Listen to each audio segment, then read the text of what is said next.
মানলে জান্নাতি না দুজকি, মানলে আবু বকর না মানলে আবু জাহেল, সুদে আওয়াজ। মানলে আবু বকর না মানলে আবু জাহেল। আপনারা কি আবু বকর হবেন না আবু জাহেল হবেন? আবু বকর হইতে পারলে লাভ হবে না লস হবে? কিন্তু আবু বকর হইতে পারলে নবীর কথা মাইন্না হবেন না না মাইন্না?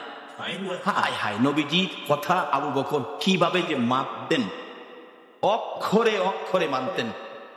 আপনারা জানেন এটা পুরাণ কাহিনী, নবীজি হিজরত করবেন 6 মাস আগে বলছে, 6 মাস পরে ডাক দিয়া দেহে আবু বকর রেডি। আবু বকর তুমি ঘুমাও নাই? হুজুর 6 মাস আগে যে বলছিলেন তার থেকে 6 মাস পর্যন্ত একটা রাত্রেও আমি বিছানায় ফিট লাগাই না। কিভাবে মানছি? আর আমরা সুদ ছাড়তে পারলাম না, ঘুষ ছাড়তে পারলাম না, মিথ্যার কথা ছাড়তে পারলাম না, মা বাবার সাথে বেইমানি পারলাম না ছাড়তে, পারলাম না ক্ষেতের লাইল কাটা বন্ধ করতে, পারলাম না চুরি করা বন্ধ করতে, পারলাম না মানুষের সাথে ভালো ব্যবহার দেখাইতে। আল্লাহ বলছে নবীর কথা মানতেন। নবীর কথা মানলে আবু বকর, আপনারা কি সে নবীর কথা মানতে রাজি আছেন? নবীজির পক্ষ থেকে 2টা চিঠি আপনাদের কাছে আমি রাখতে চাই, 2টা চিঠি নবীর পক্ষ থেকে। আচ্ছা বলুন, নবীর চিঠির দাম আসেনি? বাবা যুবক রে, আজকাল তো দিনে সমাজে দেখছি বন্ধুর সিডি আইলে বন্ধুর সিডি ফাইলে হ্যাঁ রাত্রে দিনে 4 বার ফেরা করে বন্ধুর সিডি, আর বান্ধবী বানাইলে তো হ্যাঁ দরজা বন্ধ ফেরা করে। কিন্তু নবী যে এত কষ্ট করে কতগুলো চিঠি আমাদেরকে দিয়ে গেলেন, একদিন তো নবীর সিডিটা খুলে বললেন না। 2টা চিঠি আপনাদের সামনে রাখলাম। একটা হলো কাফা বিল মাউতি ওয়াইজা, উম্মতেরা রে, সবচেয়ে একটা ওয়াজ তোমাদের জন্য যথেষ্ট হবে, তোমার মৌতের কথাটা তুমি স্মরণ রাখো। যা কিছু জুড়াইছো, সই সম্পদ, টাকা পয়সা, কোটি কোটি টাকার মালিক, বাগান ভর্তি, বিল্ডিং ভর্তি, মার্কেট বানাইছো, বহুত কিছু, কিন্তু তুমি যে মরে যাইবা এই খবর কি তোমার আছে? মইরা দেখো তোমার কিছু নাই, তোমার কিচ্ছু নাই। আচ্ছা বলুন যে কোটি কোটি টাকার সম্পদ, মরার পরে আপনার কি আছে? বাস্তবে দেখেন, বিদেশি কম্বল গায়ে দিয়ে জাজিম বক্স খাড়ে ঘুমাইছেন, আধা ঘন্টা পরে মৃত্যু হয়ে গেছে, ছেলে মেয়েরা খবর পাইছে বাবার মৃত্যু। বলুন বিদেশি কম্বলটা আপনার গায়ে রাখবে? যে জাজিম বক্স খাড়ে ঘুমাইছেন, বলুন রাত্র যতটাই বাজে এই বিছনার মধ্যে আপনারে রাখবে কিনা? সকাল হইবার আগে বারিন্দায় নিব, 10টা বাজবার আগে গোসলখানায় নিব, গোসল করাইয়া সাদা কাপড় পরাইয়া মসজিদের কোনার চারিপায়া খাটে শুয়াইয়া উঠানের মধ্যে রাখবো। বলুন সাদা কাফন পরে এই খাটের মধ্যে শুয়ার পরে এই জগতে আপনার আর কি আছে? নবী বলছে যথেষ্ট, মৃত্যুর কথাটা স্মরণ রাখো। কি রোজগার করে কি জমাইছো, একদিন ময়রা দেখো না তোমার কি আছে, ময়রা দেখো। ফুলাফান অনেক সময় কইলা হুজুর ময়রা আমার দেখুন কেমনে, ময়রা কেমনে দেখবেন? আসলে একটা ঘটনা, কোরআন হাদিস না, বাস্তব থেকে বলছি, আপনাদের কষ্টই আছে। বাস্তব একটা ঘটনা। এক বেচারা কোটি কোটি টাকার মালিক, বড় লোক, অনেক কিছু, হ্যাঁ, বাড়ির সামনে বসে বসে খালি গর্ব করে, আমার মতো এই এলাকায় কার কি আছে, আমার মতো কার কি আছে, আমার যা আছে গ্রামে কার কি আছে। একটা ভাই ছিল মৌলবী ছোট ভাই, পিছে গিয়া কই ভাই সাহেব খালি কোন কার কি আছে আপনার মতো? আমি হিসাব করে দেখছি আপনার কিচ্ছু নাই। বড় ভাই তোরে মৌলবী বানাইলাম না, একটা ব্যাক কল বানাইলাম। আরে আমি যে আসনদাত বসি বিকালে, এই আসনদাত কয়েক গ্রাম দূরে আছে, আমার পুকুরে যে মাছ আছে এই মাছের পয়সা সারা গ্রামের আছে, বাড়িঘর তো রাজকীয় পরিবেশ, কি করছ তুই? মৌলবীকে আমার ব্যাক কল কইলেন। আচ্ছা সুযোগ পাইলে বুঝাবো, আমি ব্যাক কল না আপনি ব্যাক কল। গত 14 বৈশাখে একটা ঘটনা গেছিল, জমিতে ধান বাইরেছিল, ভিতরে চাউল নাই। এটা কি বাউনি আইসিন? সারা বাংলাদেশে ছিল এরকম, কোন জমিতে ধান বাইরেছে ঠিক, ভিতরে চাউল নাই। কিন্তু এই বেচার তো অনেক জমি জমা। মৌলবী কো ভাই সাহেব আপনার অনেক জমি, ধান বলে বাইরেছে, ভিতরে চাউল নাই, দেখুন দরকার না? হুনতাছি তো, গিয়া দেখে কি হই, ধান আছে চাইল নাই। ভাই সাহেব এই জমির তো কোনো দাম নাই, জমি আছে ভিতরে কিচ্ছু নাই, তাই এটা কি করবেন? ঠিকই কইছ। মহান মৌলবী কো কিছুটা সাইজে আইছে, ভাই সাহেব আমি ব্যাক কলে একটা কথা কইলে শুনবেন কি? শুনলে কুমুক কও।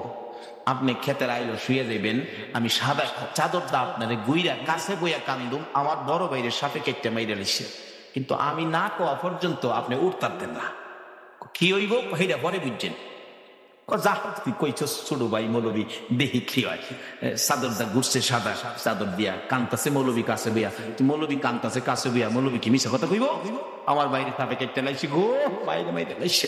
লোকজন দৌড়াদৌড়ি করে, হায় হায় হায়, লোকটা কোটি কোটি টাকার মালিক ছিল, আজকা খেতে আইলো বেরো লইছে।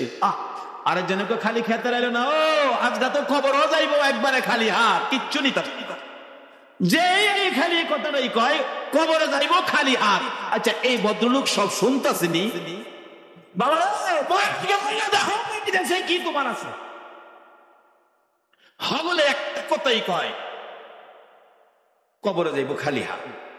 ছেলেরা ঢাকায় থাকে, বড় বড় অফিসার, গাড়ি লিয়া বাড়িতে বাবার মৃত্যুর খবর যায়, কান্নাকাটি, চাচা আপনি কইছিলেন আমার বাবারে সাপে কাটছে। বাবারে আমি তো সাথেই ছিলাম। কে চাচা কে বাবা? সাপে কি হেডার চিনে? যারে সুযোগ পায় হেরেই মারে। আমি দত্তাল্লাম না মাইরা লাইতাম সাপেরে। চাচা দেহি বাবার মুখের কাপড়টা সরা একটু দেহি। মৌলবী মনে মনে কয়, দেখলে তো তরফ থেকে মুগা। বাবা হুনো দেখ বাসে, আবার নিয়ে আবেগের ঠেলা নেই, বাবার শরীরে হাত দাও। শোনো, সাপের কাটা রুগী, যে হাত দিব তার শরীরে বিষ ঢুকবো। চাচা তাই নাকি? কহ তাইলে ডাইকে রাখেন। ছেলে বাবার শরীরে হাত দিতে রাজি না। আচ্ছা বলুন বাবা এই সবগুলি হুমতেছেনি? তখন কিছুটা বুঝে আইছে, মৌলবী যে কইছি না আমার কিচ্ছু নাই, হেডারই যেমন নাই। বাবারে এত আজ লাগে না, বৈরব থেকে মৌলবী আরো লাগতো না, একটা ভাই একটা ফুটের মৌলবী রাখেন, এটা তো করতেন না। তাইলে পারবে না,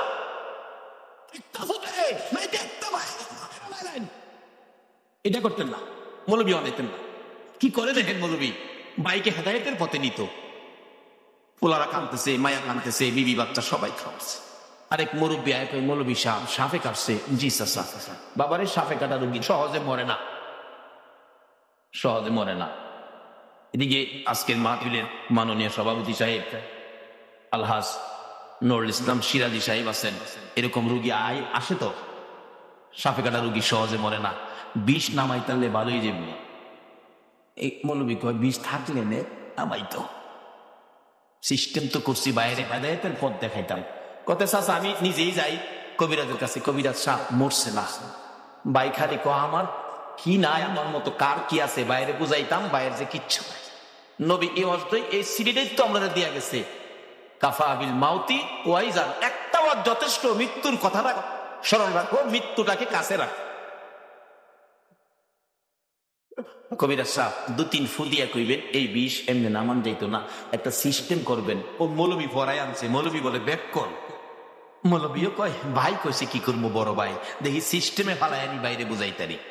2-3 ফু দিয়া কইবেন এই বিষ নামান দিত না, একটা সিস্টেম করবেন আপনি। কবিরাজ সাহেব কি সিস্টেম? এইভাবে এইভাবে এইভাবে এইভাবে করবেন। মৌলবী পড়াই আনছে, কবিরাজ 2-3 ফু দিয়া কয় হাই হাই কত সাপ দেখছি, এই সাপ আর দেখছি না, এটা নামানের বিষ না। পোলারা ধরছে, বাবা আমার বাবারে বালা করেন, কোটি কোটি টাকার সম্পদ, কি করবো আমরা সম্পদ দিয়ে, ভালো করেন। কবিরাজ কইতেছে, বাবারে সম্পদ দিয়ে কি মৃত মানুষ ভালো করা যায়? তবে একটা সিস্টেম, ওই যে মৌলবী ভরাই আনছে। কি?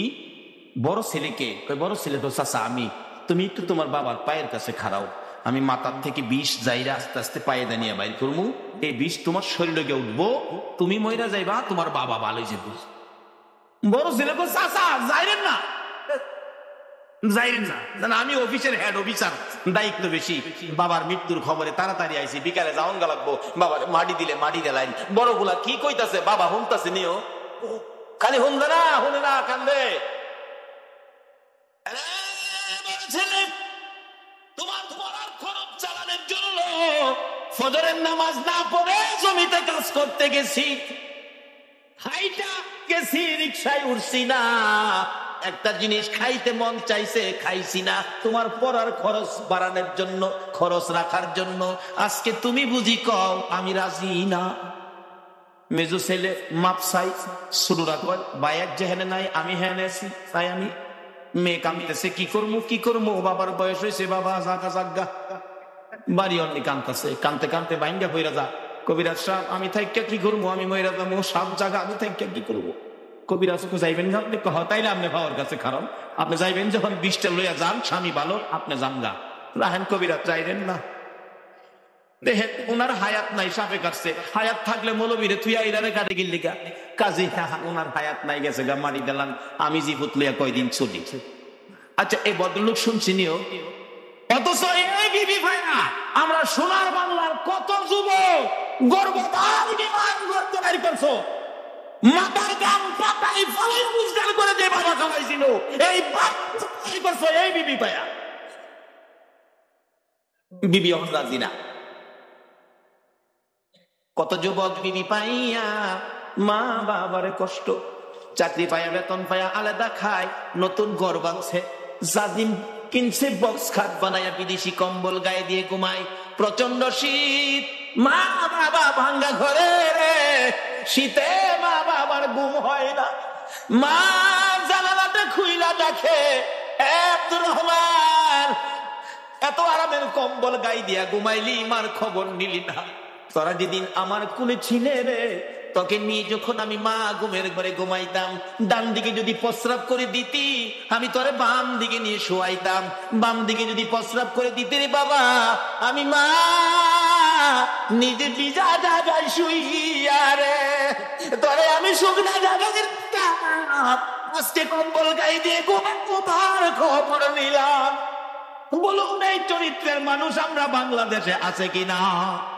এই মা বাবার যারা কষ্ট দিবেন, যতই আমল আপনি করুন না কেন, মা বাবার চোখে পানি বেরিয়ে আসলে সকল আমল বরবাদ হইয়া যাইব।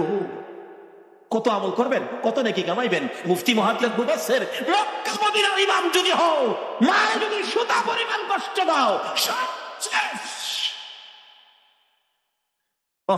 এই বিবি ভাইয়া কত মারে, কত বাবারে কষ্ট দিছে। ওই দিন পত্রিকায় দেখি ছেলে বাবারে কাইতে চালাইছে, খুন কিনালেছে।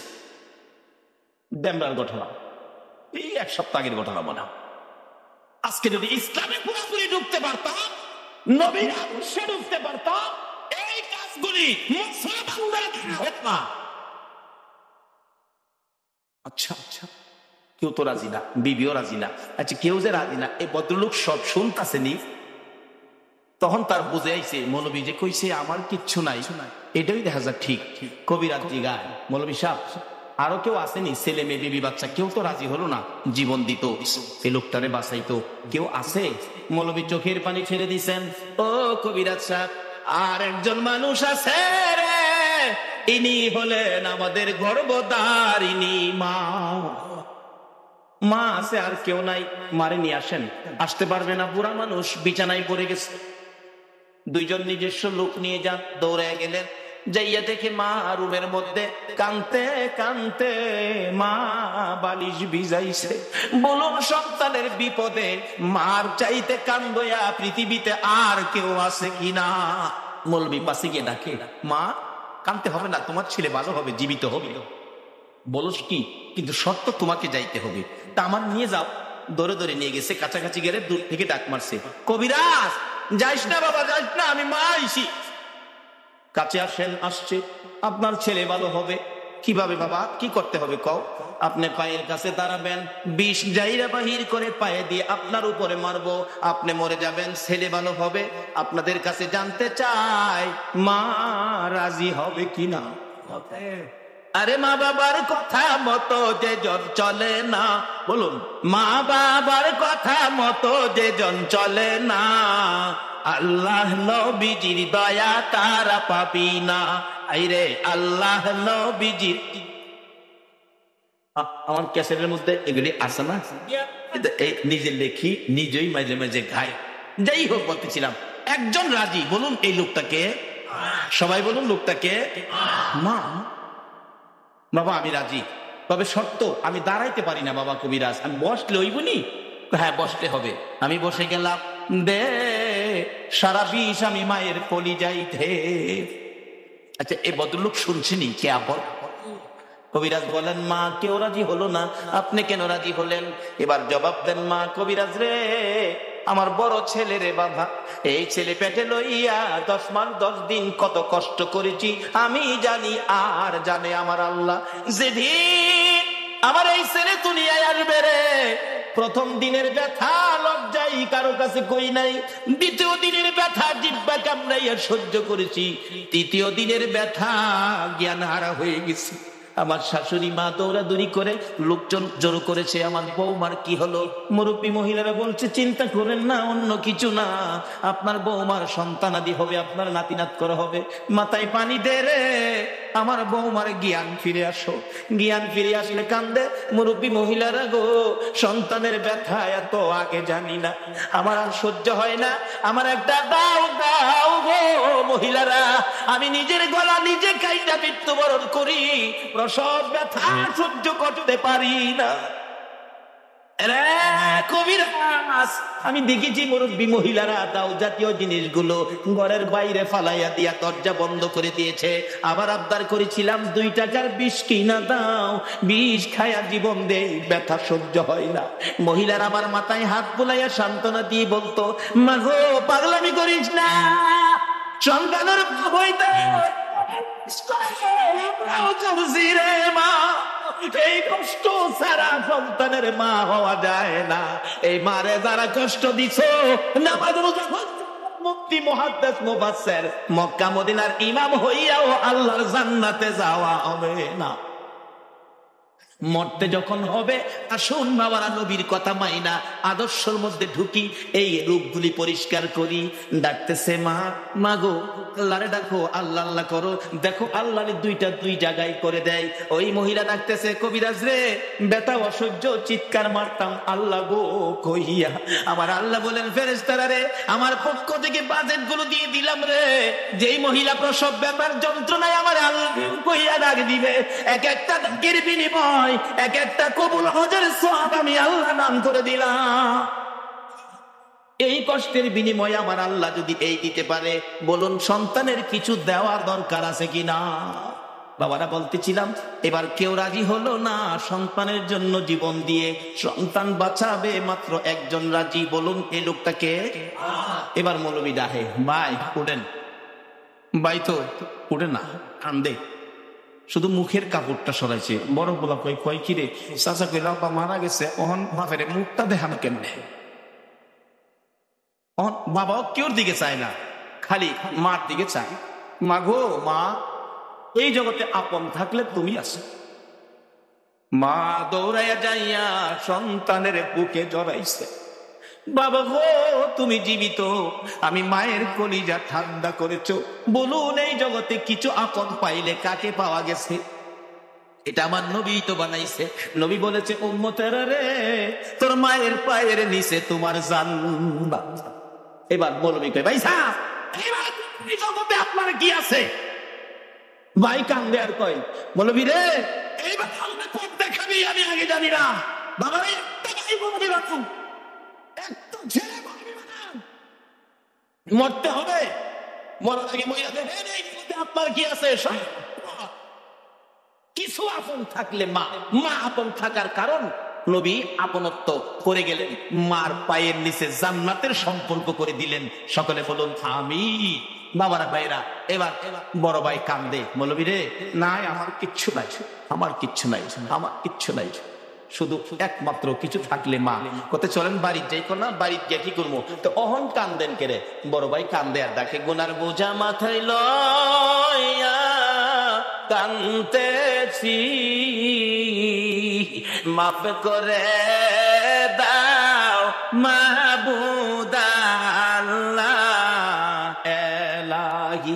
বাবারা 2টা চিঠি নবীর পক্ষ থেকে আপনাদের কাছে দেওয়ার কথা।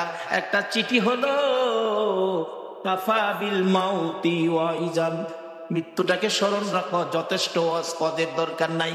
আরেকটা চিঠি হলো আমার নবী আপনাদের উদ্দেশ্যে দিয়েছে, দুনিয়া ও মাজরাতুল আখিরা, দুনিয়াটা হলো আখিরাতের বাজার। আমি আপনাদের কাছে জানতে চাই, নবীর চিঠি মাফিক, নবীর চিঠি হিসাব করে আখিরাতের জন্য কে কি বাজার করেছেন, কে কি রোজগার করেছেন।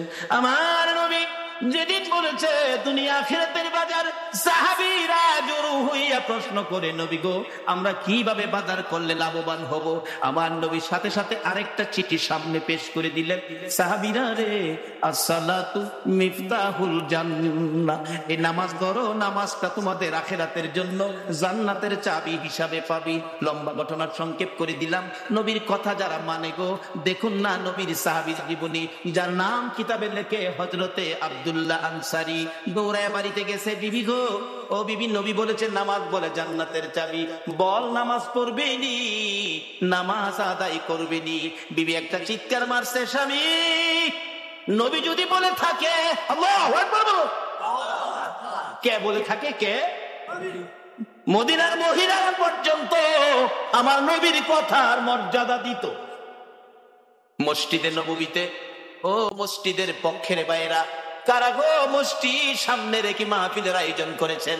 মসজিদে নববীতে যখন জামাতের সময় হইতো, আব্দুল্লাহ আনসারী ওই একটা কাপড় নিজের পরনে লাগাইয়া ঘরের ভিতরে গর্ত করেছে, গর্তের মধ্যে বিবিকে উলঙ্গ করে বসাইয়া দরজা বন্ধ করে মসজিদের নববীতে যাইয়া পিছনের কাতারে নামাজে শরীক হইয়া, নামাজ যখন শেষ হয়ে যাইতো দৌড়াইয়া বাড়ির দিকে যাইয়া কাপড় খুলে বিবিরে দিত, নিজে গর্তের ভিতরে বসতো, বিবি নামাজ আদায় করত। এইভাবে দুইজনে মিলে এক কাপড়ে নামাজ পড়ে, কোনদিন নামাজ ছাড়ে না। আর আমরার ঘরে সুকেশ ভর্তি কাপড়, আমরা নামাজ পড়ি না। সাহাবীরা কিছু গুনগুন করে, আব্দুল্লাহ আনসারী কিসের নামাজ পড়ে? দৌড়ায় আসে, দৌড়ায় যায়, বুঝি না কি নামাজ পড়ে। নবীজি বলেন, কি ব্যাপার, তোমরা কিসের সমালোচনা করো? হুজুর, আব্দুল্লাহ আনসারী কি নামাজ পড়ে বুঝি না। রাসূল বলেন, তোমরা সমালোচনা করো না, কেন দৌড়ায়, সে কেন দৌড়ায় যায়, আমি নবী তদন্ত করব। সমালোচনা মুসলমানদের আদর্শ নয়, সমালোচনা ইসলাম নয়। নবী নিজেই গেছেন, যে আব্দুল্লাহ আনসারী ঘরের দরজায়, আব্দুল্লাহ আনসারী মতান্তরে সালাম দিলেন। আসলে কোন মুসলমানের ঘরে ঢুকতে আগে সালাম দিবেন, একবার, দুইবার, তিনবার, সালামের জবাব নাই, চলে আসবেন, মনে করবেন ঘরে কেউ নাই, চলে আসবেন। অনেক দিনের মধ্যে মুসলমানদের আচরণ হলো, ডাক দিলে, মালিক ভাই বাড়িতে আছেন? মালিক ভাই, কেউ যদি জবাব না দেয়, লগের টানে কই, ভাই যখন বাড়িতে না, লোক ভাবি নাই, ভাই বাড়িতে, হ্যাঁ ভাবিরে দেখতো যা, কই ভাই তুমি ভাবি দেখা অনুমতি। আল্লাহ বলছে, আমানো তো খুলো বিসিলমি কাফার মধ্যে ঢুকো। নিজে পর্দায় থাকুন, অন্যকে পর্দায় থাকার পরামর্শ দেন। বলতেছিলাম, এবার নবীজি সালাম দিলেন, আসসালামু আলাইকুম, আসসালামু আলাইকুম, আসসালামু আলাইকুম, তিনবার সালাম, জবাব নাই।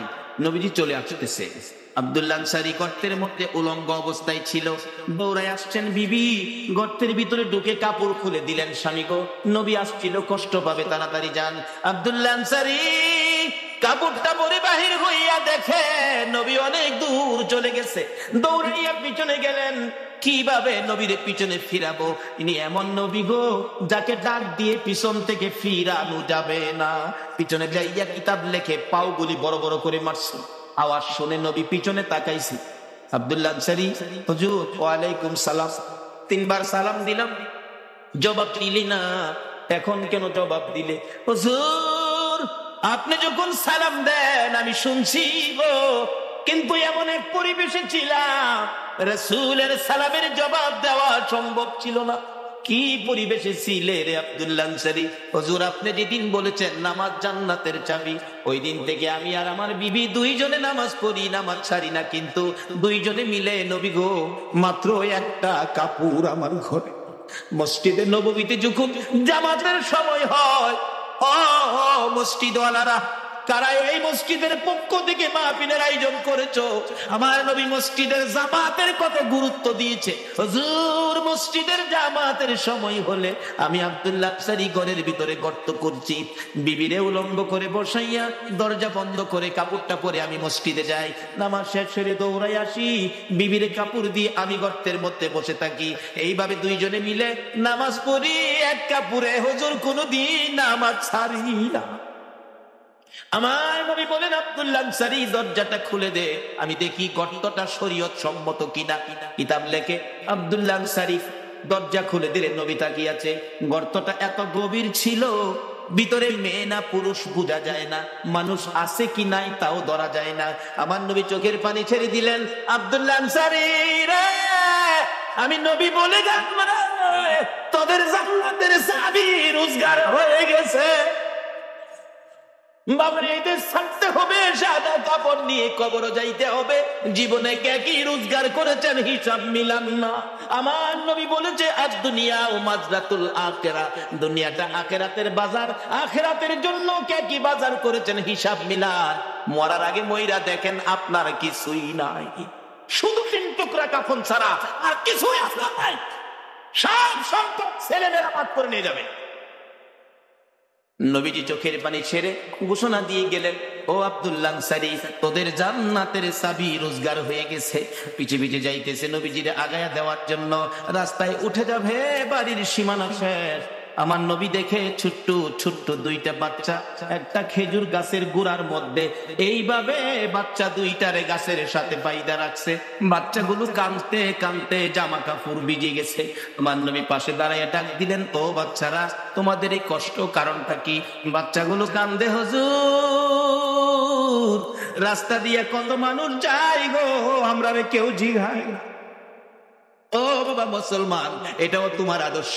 তুমি পেট ভরে খাইলা, তোমার আশপাশি ঘরের লোকগুলো খাইলো না, তুমি খবর দিলা না, শুধু নামাজ পড়ে পানি গিয়া ঘুমাইলা। এই নামাজে আমার আল্লাহ খুশি হবে। আমার নবীর আদর্শে ফিরে যান। ও বাবারা, বাইরা শেষ পর্যায়ে এসে গেছি। নবী ডাকে, ও বাবারা, তোমাদের কি দুঃখ? হুজুর আমাদের কেউ জিগায় না কেন যে আমরা এই বিপদে আছি।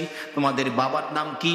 বাচ্চা 2টা আব্দুল্লাহ আনসারীর দিকে তাকাইয়া বলে, হুজুর আমাদের বাবা আব্দুল্লাহ আনসারী। নবী জিজ্ঞেস করে, ও আব্দুল্লাহ আনসারী, তোর বাচ্চাগুলোর এত কষ্ট, এত বিপদ, হাত বাঁধা ব্যাপারটা কি? আব্দুল্লাহ আনসারী শুধু কান্দে, কোনো কথা কয় না। আবার নবী জিজ্ঞেস করেন, ও বাচ্চারা, তোমাদের এই কষ্ট কেন, হাত বাঁধা কেন, বিপদ কেন? বাচ্চাগুলো কান্দে আর বলে, হুজুর আমার বাবা আব্দুল্লাহ আনসারী এত গরিব মানুষ, আজকে 6-7 দিন পার হয়ে গেছে গো নবী, আমাদের চুলায় আগুন জ্বলে না, না খাইয়া থাকতে থাকতে আমরা 2টা বাচ্চা পেটের খিদা সহ্য করতে পারি না গো নবী। 7 দিন যার চুলায় আগুন জ্বলে না, তারা আমার নবীর কথা মানে, এক ওয়াক্ত নামাজ ছাড়ে না। যেই নবীর সুপারিশ ব্যতীত কেউ জান্নাতে যাইতে পারবেন না, বলুন এই নবীর আদর্শে যাওয়া আমাদের দরকার আছে কিনা? আমার নবী নিজেও চোখের পানি ছেড়ে দিলেন, দেরি করলেন না, দৌড়ে যাইয়া মসজিদে নববীর বারিন্দায়। আজকে শুনলাম সালেহ সাহেব বললেন, হুজুর আমার মসজিদের বারিন্দা নাই। ও বাউনির ভাইয়েরা, ভাবারা, মসজিদের বারিন্দায় আমার নবী, বারিন্দাকে নবী নিজেও ব্যবহার করতেন দেশের কাজে, শান্তির জন্য, মানুষের মুক্তির জন্য, হেদায়েতের জন্য। মসজিদের বারিন্দা আমার নবী ব্যবহার করতেন। মসজিদে নববীর বারিন্দায় যাইয়া আমার নবী 2টা চোখের পানি জর্জর করে ছেড়ে দিলেন। সাহাবীরা দূর হয়ে গেছে, কান্দে রে আমার নবী কান্দে। আল্লাহু আকবার। নবীর কান্না দেখি কেউ সহ্য করতে পারে না। ওমর তরবারি নিয়ে হাজির হয়ে গেছে। ইয়া রাসূলুল্লাহ, আমি ওমর বেঁচে আছি, বলুন কার দেওয়া ব্যথায় আপনার চোখের পানি আসছে, আমি ওমর তরবারি দিয়ে তাকে দ্বিখণ্ডিত করে দিব। আমার নবী বলেন, ওমর রে, আজকের চোখের পানি তরবারি দিয়া মুছতে পারবি না। মসজিদে নববীর বারিন্দায় দাঁড়াইয়া আমার নবী ডাকে। আবু বকর হাজির হয়ে গেলেন। ইয়া রাসূলুল্লাহ, আমি আবু বকর, যে আবু বকর 3 বার করে সর্পের দংশনে আপনি নবীর ভালোবাসায় জীবন দিতে রাজি, প্রয়োজন হলে আমি আবু বকর জীবন দিব। আমার নবী বলেন, আবু বকর রে, জীবন দিয়ে চোখের পানি বন্ধ করতে পারবি না। এইভাবে একের পর একজন আসতেছে, নবী কারো পক্ষে খুশি হয় না। একটু পরে দেখা যায় দূর থেকে আসতেছে হযরতে উসমান গনি রাদিয়াল্লাহু তাআলা। ও দনিরা, কে হবে গো উসমান গনি? হাসতেছে, চোখের পানিগুলো ছেড়ে ছেড়ে নবীজি কান্দে। উসমান গনি ডাকতেছে, হুজুর আমি উসমান গনি আসলাম। নবী গো, বলুন কিসের বিনিময় চোখের পানি মুছা যাবে? আমার নবী এইভাবে 2টা হাত বাড়াইয়া ডাক দিলেন, উসমান গনি রে, আমি নবী তোর দিকে তাকাইয়া রইছি, মসজিদে নবীর বারিন্দায় আমার নবী উসমান গনির দিকে তাকিয়ে আছে। আমি জানি না আজকে বাউনির জমিনে আমার নবী মদিনার থেকে এই মসজিদের বারিন্দার জন্য কার দিকে নবী তাকাইয়া রইছে। হ্যাঁ উসমান গনি আর আমি নবী তোমার দিকে তাকিয়ে আছি। নবীজির সামনে দাঁড়াইলে উসমান গনি ডাকতেছে, ইয়া রাসূলুল্লাহ বলুন কিসের বিনিময় আপনার চোখের পানিগুলো মুছতে পারি। আমার নবী কান্দে, উসমান রে পারবিনি ইহুদির বাড়ির খেজুর গাছটা আমারে কিনা দিতে, আমি নবীর চোখের পানি বন্ধ হয়ে যাবে। যায়া দেখ আমার আব্দুল্লাহ আনসারীর দুইটা বাচ্চারে কি কষ্ট দিয়ে রাখছে। 7 দিন চুলায় আগুন নাই রে, এই খেজুর গাছের খেজুর টুকায়া বলে খাইছিল। গাছটার মালিক ইহুদি, দুইটা বাচ্চারে গাছের সাথে বাইধা রাখছে। একটা দৌড় মারছে উসমান গনি রাদিয়াল্লাহু তাআলা। কারা গো এই মসজিদের পক্ষে আছো? এটাই হবে আমার আল্লাহর পক্ষ, এটাই হবে আমার নবীর পক্ষ।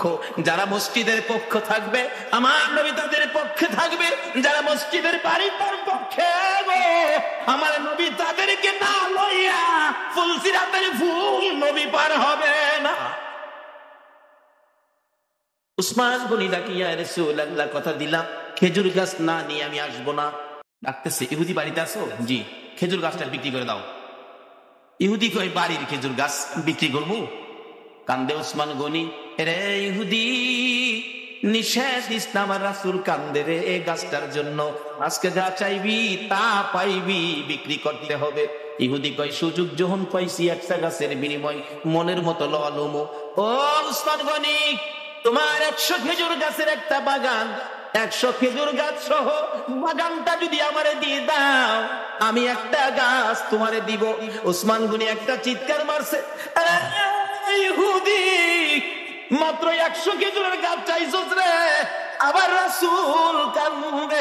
রাসূল খুশি করার জন্য আজকে যদি আমি উসমান গনির সকল সম্পত্তি চাইতে একটা গাছের বিনিময় আমি উসমান গনির সব দিয়ে দিতাম। এই রাসূল খুশি করার জন্য সকল সম্পত্তি দিয়ে উসমান গনি একটা খেজুরের গাছের দলিল নিতে রাজি। ইহুদি বলেন 100 গাছ দিলেই হবে। 100 গাছের দলিল দিলেন উসমান গনি, একটা গাছের দলিল দিলেন ইহুদি। এক দলিল নিয়ে রাসূলের সামনে হাজির। আমার নবী চোখের পানি জর্জর করে ছেড়ে দিলেন। উসমান গনি রে আমি কথা দিলাম রে, তোরে না লইয়া আমি নবী জান্নাতে যাব না। বাবারা ভাইরা, এই নবীর কথা কার কাছে ভালো লাগে? কে নবীর পক্ষে থাকতে রাজি? মসজিদ আল্লাহ খুশির ঘর, মসজিদ আল্লাহ পাওয়ার ঘর, মসজিদ জান্নাত পাওয়ার ঘর, মসজিদ গুনাহ মাফের ঘর। এই মসজিদের বারিন্দার জন্য আমি আপনাদেরকে নিয়ে দোয়া করব। দোয়ার আগে 5টা মিনিট অনুরোধ হলো, আমি আপনাদের মেহমান, কেউ উঠবেন না। যদি উঠেন আমি কষ্ট পাবো। মহব্বতে আর একটু দুরূদ শরীফ পড়ুন। আল্লাহুম্মা সাল্লি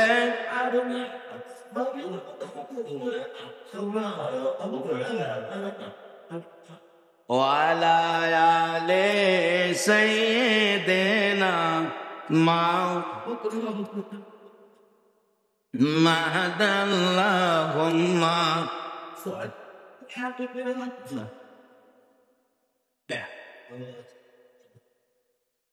মুহাম্মদ ওয়ালা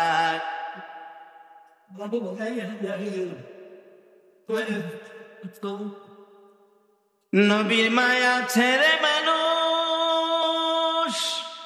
কোথায় আছো বুঝি না, তোমার মায়ায় কান্দে নবী, তোমার মায়ায় কান্দে নবী, শুয়ে সোনার মদিনা। আল্লাহুম্মা সাল্লি সাইয়্যিদিনা মাওলানা মুহাম্মদ ওয়া আলা আলি সাইয়্যিদিনা।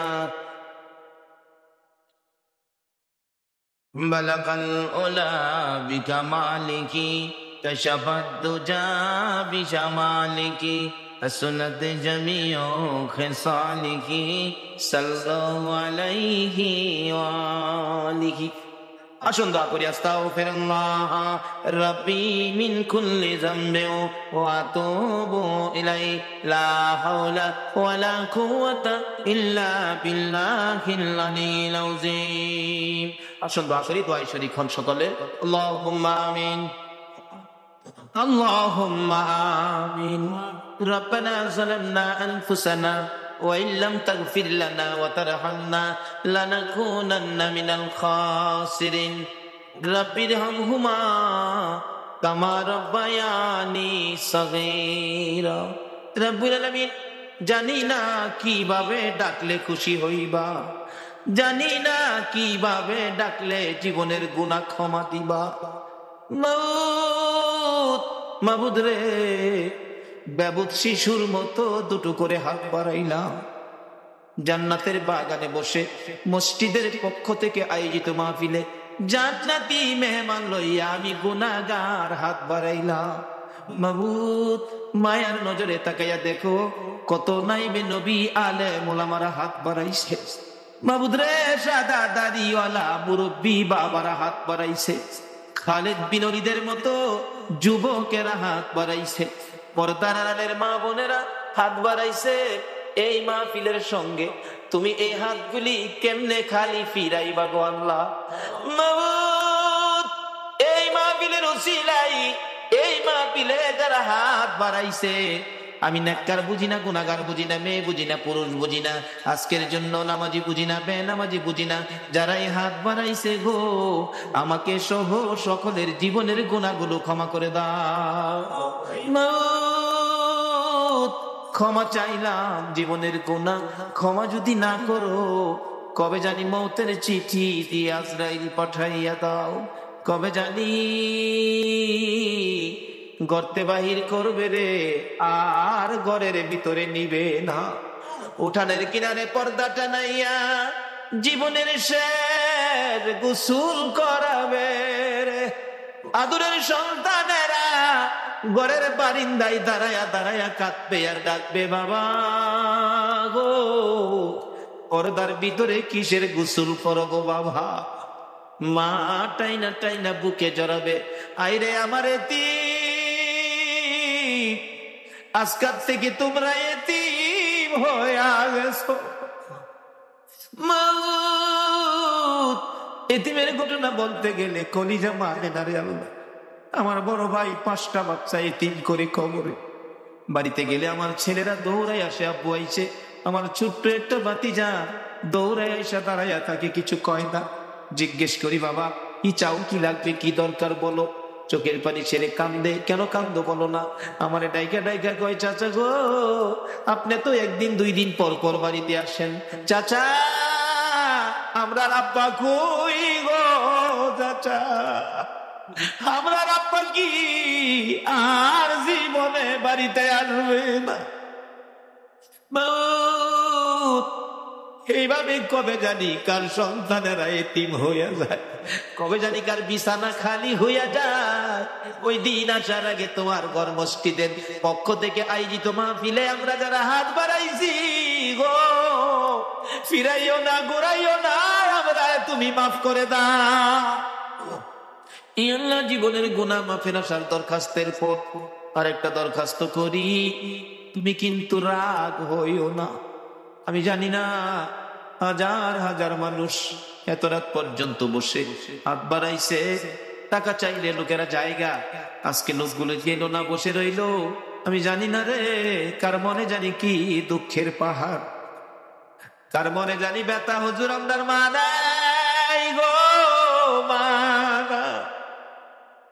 কার মনে জানি ব্যথা, বাবা নাই গো, বাবা নাই। যেই বাবা মাতার গাম পাতাই ফালাইয়া রোজগার করে মানুষ করেছে গো, যেই বাবা জমি জামা সই সম্পদ জুড়াইয়া আজকে বাবা দুনিয়ায় নাই। হুজুর, বাবা কত আদর করতো গো, শেষ বয়সেও বাবা বাজারে গেলে জগ ভর্তি দুধ কিনতো, 2 কান্দা 3 কান্দা কলা লইতো, আমের সিজনে 15 কেজি 20 কেজি আম লইতো। বাবা হাঁটতে পারে না, তারপরেও দুধ কিনা, আম কিনা, কলা কিনা বন্ধ করে না। লোকেরা জিগাই বুড়া বয়সে এই পূজা কার জন্য বইতাছো? নিজের জান চলে না কেন এইগুলি লইছো? বাবা একটা চোখের পানি ছেড়ে দিয়ে চিৎকার মারছে, বন্ধুরা রে, কার জন্য লইছি শুনো রে, আমার আদরের ছেলে মেয়েগুলো দুধ আর কলা ছাড়া ভাত খায় না রে। দুধ কলা যেই বাবা খাওয়াই তোর, এই বাবা কার জানি খবরের হাল, ওই মা জানি কার খবরে গো। মার কুলে তাইকা, মার কুলে কত পসরা পায়খানা করছি, অন্য মহিলারা নাকে কাপড় দিত, তোমার আমার মা জীবনে কোনদিন নাকে কাপড় দেয় নাই। মা সন্তানেরা যদি কোথাও যাইতো, রাত্র 12টা 1টাও যদি বাজছে, সারা গ্রামের ঘরের দরজা বন্ধ হয়েছে, মা দরদি দরজাটা খুইলা বিনাইয়া বিনাইয়া কাঁদছে। একটা গাছের পাতা যদি পড়ছে, একটু আওয়াজ যদি হয়েছে, মা 2 কদম সামনে গিয়া একটা চিৎকার মারছে, বাবা আইসনে, আমি তোমার মা দাঁড়াইয়া রইছি। বাবারে বাড়ির দিকে তাকাইয়া দেখো, এই দরজা জানি কেন বন্ধ হইয়া গেছে। এবারে কবরে শুয়াইয়া, বাবারে কবরে শুয়াইয়া চোখের পানি কার জন্য রাখছো? মাউদ্রে, মায়ের অভাবী ছেলেরা কি করে? এতদিন তো শুধু বলতাম, এখন তো নিজেও মার অভাবী। একটা মায়ের অভাবী ছেলে বিদেশ থাকে, সপ্তাহ সপ্তাহ টেলিফোন করে, মা মা তুমি কেমন আছো, আমারে জানাইও। মা কই, বাবা বিদেশ গেছো টাকার জন্য, সপ্তাহ সপ্তাহ টেলিফোন করে টাকা নষ্ট করলে কেমনে হইব? টাকা চিনো রে বাবা, টাকা চিনো। ছেলেটা টেলিফোন করে বলতেছে, মা মা গো, আমারে বাধা দিও না গো মা, আমি টাকা চিনি না, আমি চিনি আমার দরদি মা। সপ্তাহ সপ্তাহ টেলিফোন, হঠাৎ করে মা স্ট্রোক করে মারা গেছে। এলাকার লোকজন কয়, ছেলেটারে মৃত্যুর খবরটা দিও না, দিলে আত্মহত্যা করবে। 1 দিন 1 রাত, 2 দিন 2 রাত, 3 দিন 3 রাত যেদিন পার হয়ে যায়, ওই বিদেশের মাটির থেকে ছেলে স্বপ্নে দেখে মা ডাকতেছে, টেলিফোন কার কাছে করবি রে? মা কইয়া কারে ডাকবি রে ভালো, আমি তোর মা কবরে চলে গেছি, আর আমারে পাইবি নাই, আইলি না, আমারে মা কইয়া ডাকলি না, মার দেখার জীবনে হবে না। ঘুম থেকে উঠে মা মা কইয়া কাঁদতেছে। বন্ধুরা বলেন, কি হলো তোমার? আমি স্বপ্নে দেখেছি মা নাই, দেশে থাক, দেশে আর চাকরি করবো না, দেশে চলে যাব। সকালবেলা টেলিফোন করছে, বড় ভাই টেলিফোন ধরে, না সপ্তাহ হইলে টেলিফোন করবি, আজকে কেন টেলিফোন করলি? ভাই আমি স্বপ্নে দেখেছি আমার মা নাই গো। ভাই আগে সত্য করে কও, আমার মায়ের খবর কি? খবর যদি না কও, আমি কালকেই বাড়িতে চলে আসবো, মায়ের কাছে দাও, মায়ের সাথে কথা বলবো। মার কাছে যদি টেলিফোন না দাও, আমি কিন্তু কালকে বাড়িতে চলে আসবো। বড় ভাই টেলিফোন ফালাইয়া একটা দৌড় বাইরা মায়ের খবরের পাশে, মা গো, তোমার পাগল খবর পাইছে গো, কালকে বলে বাড়িতে আইব। বড় ভাই সকালবেলা মাইক্রো ভাড়া করেছে, বুড়া বাবা পিছে পিছে ডাকতেছে, আমারে সঙ্গী করি লইয়া যা রে, মায়ের পাগল রে কে থামাইব? বুড়া বাবা সহ এয়ারপোর্টের গেটে বসে আছে। একটু পরে দেখা যায় মায়ের পাগল লইয়া বিমান আইসা পড়ছে। বুড়া বাবা গেটে দাঁড়ায়া দাঁড়ায়া কান্দে, বাবু আমার মনরা আমি কি দিয়া বুঝাইব? মালামাল সহ গেট পার হইয়া দৌড়ে বড় ভাইয়ের গলায় ধরছে, ভাই ভাই আমার মা আইছে গাড়িতে, মা আছে ভাই। ভাই শুধু কান্দে, ভাই গো আমি স্বপ্নে দেখেছি আমার মা মারা গেছে, তুমি কান্দো, ব্যাপার কি কও না গো ভাই। ভাই কিছু কয় না, শুধু কান্দে আর কান্দে। দৌড়ে বাবার পায়ে পড়ে গেছে, বাবা বাবা আমি স্বপ্নে দেখেছি মা নাই, তাড়াতাড়ি চলে আসছি, ব্যাপার কি, খবর কি কও না। বাবা ধৈর্যের সহিত বলতেছে, মন্না আয় গাড়িতে, বাড়িতে যায় দেখবি তোর মা কেমন আছে। গাড়ি টান দিলে একটু পরে বলতেছে মন্নান, বাবা গো মা মরে গেছে, স্বপ্নে দেখে চলে আসছি, কিছু আনতে পারি নাই, শুধু মায়ের জন্য একটা স্বর্ণের চেন আনছি গো বাবা, এই চেনটা তুমি মার কাছে বুঝাইও। বাবা কান্দে, মা এই চেন আমি কার হাতে দিব? মন্নান রে, এই চেনটা তোর কাছে রাখ, তুই তোর মার হাতে বুঝাইয়া দিস। বাড়ির কাছাকাছি মাইক্রো গেলে দূর থেকে মন্নান তাকাইয়া দেখে বাড়ির গেটের সামনে রে শত শত মহিলারা কামড়ে একজন আরেকজনকে ডাকতেছে, দেখা রে মায়ের পাগল আইসা পড়ছে। মন্নান বারবার জিজ্ঞেস করে, বড় ভাই এত মহিলা কান্দে, ব্যাপার কি, কি হয়েছে নতুন করে? কিন্তু বড় ভাই গো, এত মহিলা কান্দে আমার মারে তো দেখা যায় না। বড় ভাই আর কথা কয় না, গাড়িটা থামলে দরজাটা খুলছে। মন্নান তাকায়া তাকায়া দেখে মা কই, মারে দেখা যায় না। অন্য মহিলারা গাড়ি ঘেরাও করে ডাকে, মন্নান আইসো, মা কইয়া কারে ডাকবি রে? মন্নান গাড়ির থেকে নাইবা দরজাটা খুলে গেটে দাঁড়াই একটা চিৎকার মেরে ডাক মারছে, মা মা মা, তোমার পাগল আইছে গো মা। কে দিবে ডাপে ডাকের জবাব? দৌড়াইয়া বাড়ির ভিতরে ঢুকছে। যেই রুমে মা থাকতো রুমের দরজায় ডাকতেছে, মা তুমি কি অসুস্থ, কেন দরজা খুলো না?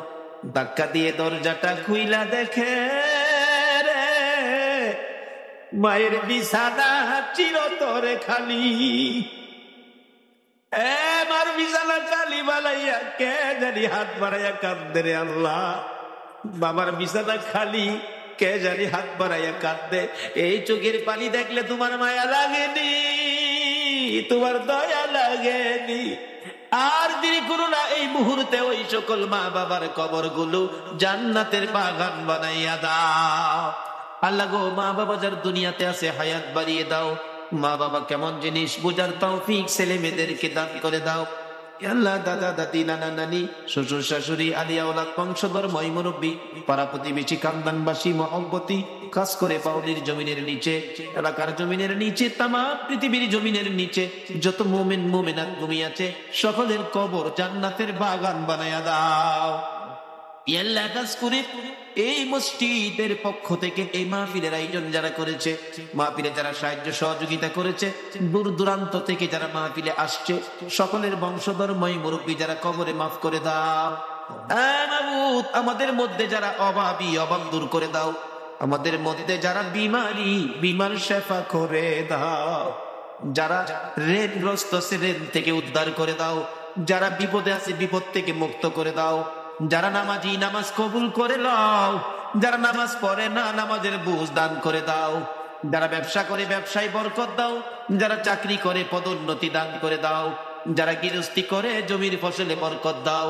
যারা বিদেশ থাকে, অনেক বিদেশি ভাইদের বাবা দুয়ার দরখাস্ত করছে গো আল্লাহ, বিদেশি সকল ভাইদেরকে তুমি হেফাজতে রাখো গো আল্লাহ। যারা বিদেশ যাবে মনের আশা পুরা করে দাও গো আল্লাহ। পরীক্ষার্থীরা দোয়া চাইছেন, আল্লাহ গো মা বাবার মনে বড় আশা গো, ছেলেটা পাস করে বাড়িতে ফিরে আসবে।